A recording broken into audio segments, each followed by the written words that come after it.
uspešni.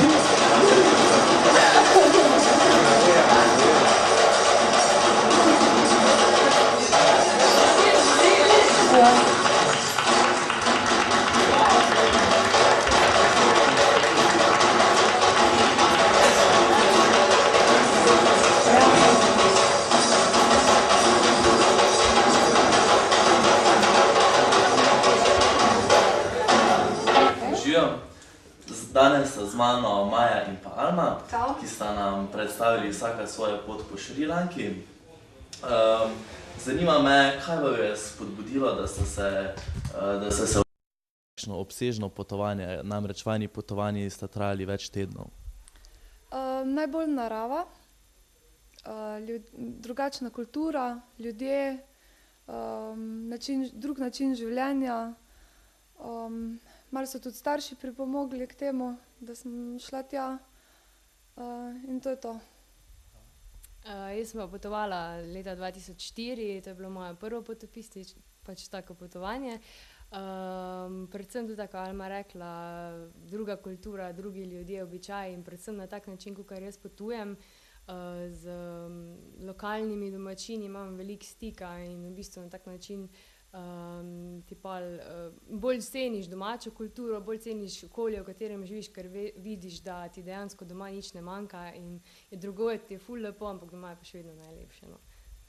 Kako si vi popotniki izberete svojo destinacijo? Ali ti imate kakšne posebne kriterije za kraje, ki jih obiščete? Mene osebno definitivno bolj privlači vzhodni del od nas, sveta, ko pa zahodni, pa tudi privlačijo me države, kjer je budizem, pač oblika religije in drugače pa ne.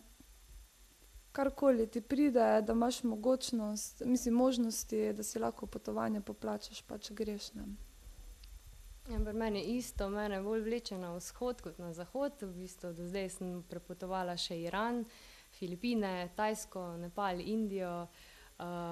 Tudi v bistvu po srcu čutim, da mi je budizem bolj blizu kot pač zahodni del, ampak vem pa, da bom tudi šla kdaj v pač Južno Ameriko, ker me tudi to zanima, pa mogoče tudi Afriko.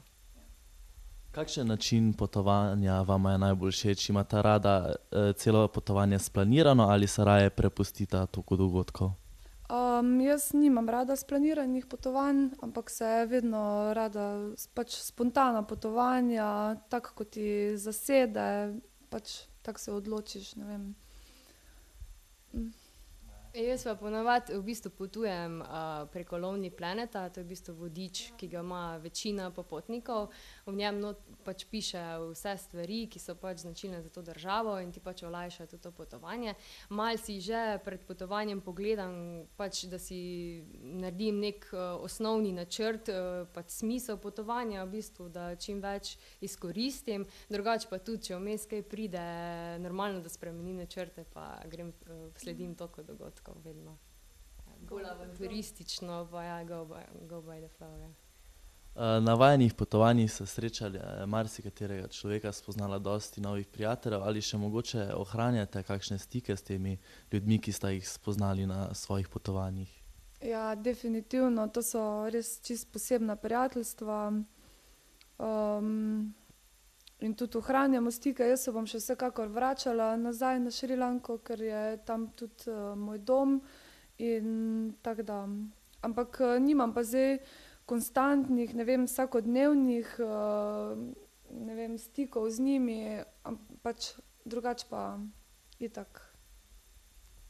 Ja, jaz osebno iz Šrilanke nimam nobenega stika, imam pa pač z drugimi pač državami, ko sem potovala, ampak tako je to preko Facebooka zdaj, enkrat na mesec, da se pozdraviš, drugače pa niti ne nobenih, tako kaj konkretnih bolj ne, no. Ko prideš tja, se srečaš zopet in si poveš pač tisto, kar si imaš za povedati. Že imate izbrano kakšno destinacijo za prihodnost, kamor bi rade odpotovale? Ja, jaz imam eno ful zanimivo. Boš delila z nami? Seveda, Šrilanka.